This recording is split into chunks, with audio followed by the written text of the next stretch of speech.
युवाओं के लिए प्रेरणादायक कहानी। तो आइए जानते हैं इस कहानी के माध्यम से इस कहानी के सार को। एक गांव में एक नया मंदिर बनाया गया। फिर उसमें मूर्ति के बनाने के लिए एक मूर्तिकार को बुलाया गया और मूर्तिकार से कहा कि मंदिर में मूर्ति रखनी है, कोई अच्छी सी मूर्ति बनाकर लाओ। मूर्तिकार मूर्ति के लिए अच्छा पत्थर खोजने जंगल में गया। कुछ देर चलते ही दो पत्थर दिखाई दिए।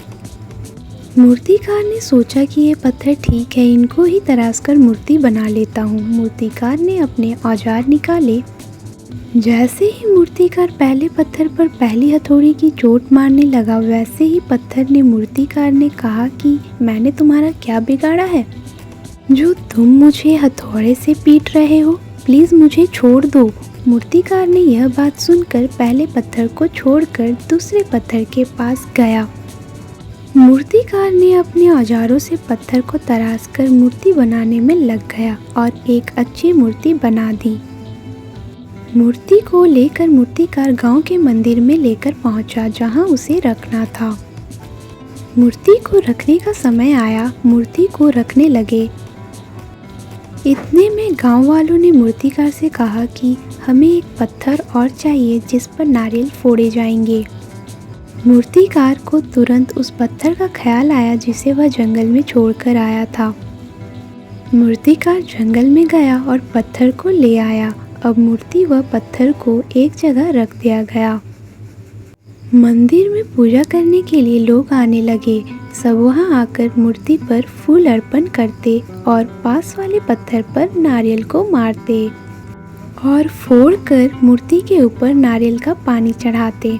यह देखकर मूर्ति के पास वाला पत्थर मूर्ति से बोला कि तुम्हारी किस्मत कितनी अच्छी है जो लोग तुम्हें पूजते हैं, और मेरी किस्मत कितनी खराब है कि सभी मुझ पर जोर से नारियल मारते हैं। यह सुनकर मूर्ति ने पत्थर से कहा कि हम दोनों एक जगह एक जैसे ही थे। युवाओं के लिए प्रेरणा स्रोत कहानी। तुम्हारी किस्मत भी अच्छी होती अगर तुम कुछ दर्द सह लेते, मगर तुमने हथौड़े की चोट नहीं सही और तुम आराम से वहीं पड़े रहे, और मैंने लाखों चोट को सहन किया है। जब जाकर मेरी किस्मत ऐसी हुई कि अब लोग मुझे पूजते हैं।